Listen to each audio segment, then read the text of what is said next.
آپ کی نبوت کے قبل کی زندگی کا سب سے اہم واقعہ خانہ کعبہ کی تعمیر ہے۔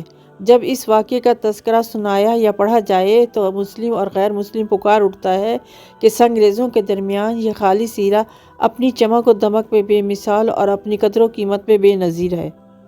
قریش مکہ نے اس گھر کی تعمیر نو کے لیے باہمی منصوبہ بنایا۔ اس وقت حضور صلی اللہ علیہ وسلم کی عمر 35 برس تھی۔ رسول کریم صلی اللہ علیہ وآلہ وسلم نے بھی دیگر قریشی سرداروں کے ساتھ تعمیر کعبہ میں حصہ لیا۔ آپ بھی اپنے کندھوں پر پتھر اٹھا کر لاتے اور آپ نے بھی خانہ کعبہ کی تعمیر میں بھرپور کردار ادا کیا۔ خانہ کعبہ کی تاریخ صرف ماضی کا ایک دلچسپ ٹکڑا نہیں ہے، مقدس ڈھانچہ، حقیقی موجودہ اور قبلے کے طور پر نشان زد ہے۔ یہ نماز کا مرکز ہے جہاں مسلمانوں کو جوڑتا ہے۔ ہر سال دنیا بھر میں لاکھوں مسلمان مسجد الحرام میں آتے ہیں، اللہ تعالیٰ سے اپنی بخشش حاصل کرتے ہیں اور برکتیں حاصل کرتے ہیں، حج کے لیے جمع ہوتے ہیں۔ زمین پر کوئی جگہ ایسی نہیں ہے جس کی اتنی مقدس اور عزت کی جائے۔ اسلام تقریباً 1.8 بلین لوگوں کا عقیدہ ہر مسلمان کو مکہ اور سعودی عرب کے مرکز میں واقع کعبہ کی سمت میں دن میں 5 مرتبہ نماز ادا کرنے کا حکم دیتا ہے۔ آپ صلی اللہ علیہ وآلہ وسلم کی عمر 35 سال ہوئی تو مکہ میں زبردست سیلاب آیا۔ قریش نے سیلاب سے محفوظ رہنے کے لیے ایک بند بنا رکھا تھا، مگر یہ سیلاب اس قدر زبردست تھا کہ بند توڑ کر کعبہ میں داخل ہو گیا۔ پانی کے زبردست ریلے اور پانی کے اندر جمع ہونے کی وجہ سے کعبہ کی دیواروں میں شگاف پڑ گئے۔ اس سے پہلے ایک مرتبہ یہ دیواریں آگ لگ جانے کی وجہ سے کمزور ہو چکی تھیں، اور یہ واقعہ کچھ اس طرح ہوا کہ ایک مرتبہ کوئی عورت خانہ کعبہ کو دھونی دے رہی تھی کہ اس آگ میں سے ایک چنگاڑی اڑ کر کعبہ کے پردوں تک پہنچ گئی۔ اس سے پردوں کو آگ لگ گئی اور دیواریں تک جل گئیں۔ اس طرح دیواریں بھی بہت کمزور ہو گئی تھیں۔ یہی وجہ تھی کہ جب سیلاب آیا تو سیلاب نے ان کی دیواروں میں شگاف ڈال دیے۔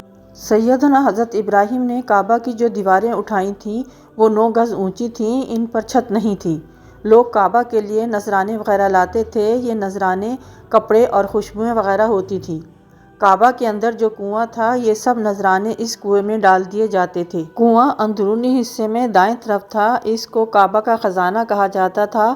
کعبہ کے خزانے کو ایک مرتبہ ایک چور نے چرانے کی کوشش کی، چور کنویں میں ہی مر گیا۔ اس کے بعد اللہ تعالیٰ نے اس کی حفاظت کے لیے ایک سانپ کو مقرر کر دیا۔ یہ سانپ کنویں کی منڈیر پہ بیٹھا رہتا، کسی کو خزانے کے نزدیک نہیں آنے دیتا تھا۔ قریش بھی اس سے خوفزدہ رہتے تھے۔ جب مکہ کے کعبہ کی دیواروں میں شگاف پڑ گئے اور نئے سرے سے اس کی تعمیر کا مسئلہ پیش آیا تو اللہ تعالیٰ نے ایک پرندے کو اس سانپ کو اٹھانے کے لیے بھیجا جو اس کو اٹھا کر لے گیا۔ یہ دیکھ کر قریش کے لوگ بہت خوش ہوئے۔ اب انہوں نے نئے سرے سے کعبہ کی تعمیر کا فیصلہ کیا اور پروگرام بنایا کہ بنیادیں مضبوط بنا کر دیواروں کو اونچا اٹھایا جائے۔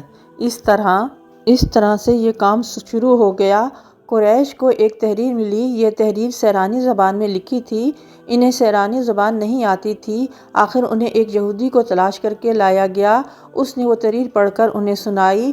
اس میں لکھا تھا، میں اللہ ہوں مکہ کا مالک، جس کو میں نے اس دن پیدا کیا جس دن میں نے آسمان اور زمینوں کو پیدا کیا، جس دن میں نے سورج چاند بنائے، میں نے کو یعنی مکہ کو 7 فرشتوں کے ذریعے گھیر رکھا ہے۔ اس کی عظمت اس وقت تک ختم نہیں ہوگی جب تک ان کے دونوں طرف پہاڑ موجود ہیں۔ یہ پہلی تحریر تھی اور دوسری مقام ابراہیم سے ملی۔ اس میں لکھا تھا، مکہ اللہ تعالیٰ کا محترم اور معظم شہر ہے، اس کا رزق 3 راستوں سے اس میں آتا ہے۔ یہاں 3 راستوں سے مراد قریش کے تجارتی راستے ہیں۔ تیسری تحریر اس سے کچھ فاصلے سے ملی۔ اس میں لکھا تھا، جو بھلائی بوئے گا لوگ اس پر شک کریں گے، یعنی اس جیسا بننے کی کوشش کریں گے، اور جو شخص رسوائی بوئے گا وہ رسوائی اور ندامت پائے گا۔ تم برائیاں کر کے بھلائی کی آس لگاتے ہو۔ کعبہ کی تعمیر کے سلسلے میں قریش کو پتھروں کے علاوہ لکڑی کی بھی ضرورت تھی۔ اس مرتبہ تعمیر کعبہ میں قریش کے سرداروں میں سے ولید بن مغیرہ کا نام بہت نمایاں تھا۔ اس نے خانہ کعبہ کی چھت کے لیے جدہ سے ایک تباہ شدہ بحری جہاز کی لکڑیاں خریدیں۔ یہ جہاز ایک رومی ریاست کی ملکیت تھا جس کا نام مورخ ابن سعد نے باقون لکھا ہے۔ ولید بن مغیرہ کو جب اطلاع ملی کہ ایک جہاز بندرگاہ پر آ کر رکا ہے جس کے کافی حصے ٹوٹ پھوٹ گئے ہیں، تو وہ قریش کے چند سرداروں کے ساتھ وہاں پہنچا اور یہ لکڑیاں خرید لیں۔ روایات کے مطابق جب رومی تاجر باقون کو پتہ چلا کہ قریش اس لکڑی کو خانہ کعبہ کی تعمیر میں استعمال کرنا چاہتے ہیں، تو وہ بھی ان کے ساتھ مکہ آیا تاکہ اس مقام کو دیکھ سکے جس کا تذکرہ ان کی مقدس کتابوں میں ملتا ہے۔ قریش نے خانہ کعبہ کی تعمیر سے قبل کہا، ربنا، یعنی کہ اے رب، اچھا ہو کہ ہم اپنے پروردگار کا گھر بنائیں۔ چنانچہ سب نے اتفاق سے خانہ کعبہ کی تعمیر کا کام شروع کیا۔ جب دیواریں شہید کر دی گئیں اور بنیادیں بھی کھود دی گئیں تو تعمیر کعبہ کا مرحلہ آیا۔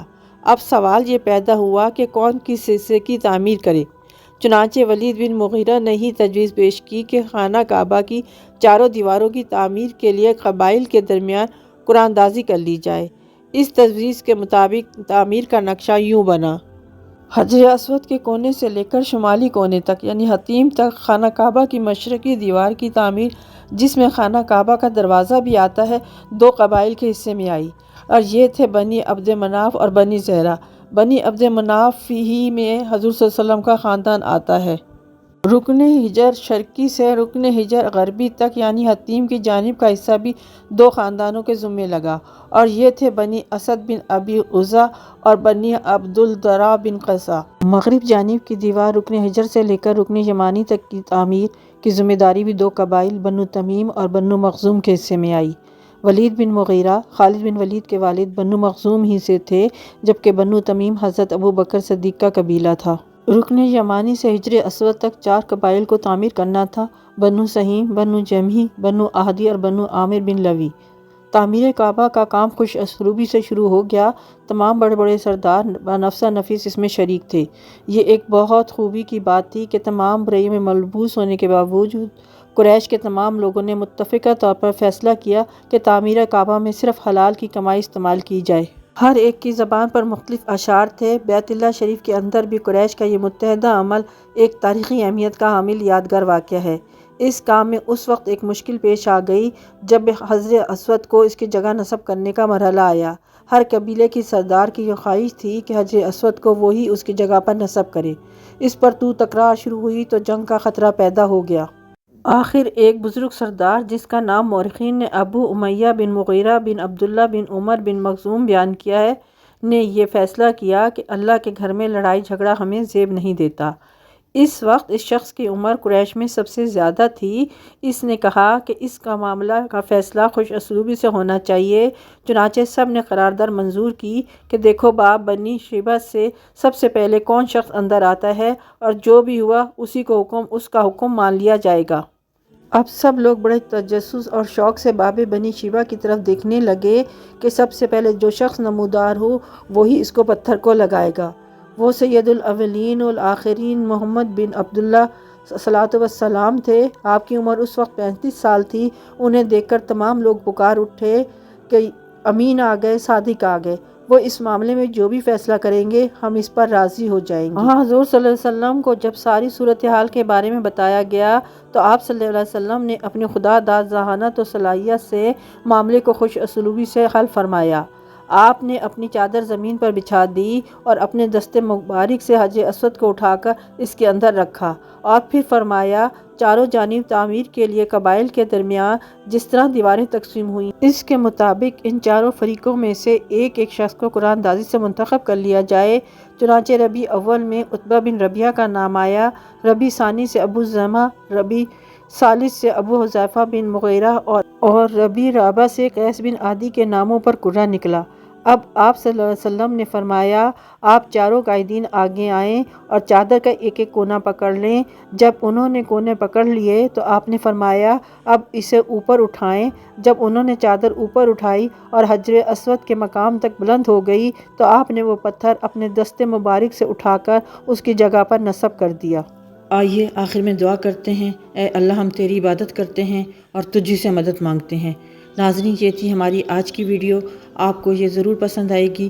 کمنٹ سیکشن میں اپنی رائے کا ضرور اظہار کریں اور یہ بتائیں کہ ویڈیو کیسی لگی، اور بتائیے کہ کس نئے ٹاپک پہ آپ ویڈیو دیکھنا چاہتے ہیں۔ اپنا خیال رکھیں، پھر ملتے ہیں ایک نئے ٹاپک کے ساتھ۔ اللہ حافظ۔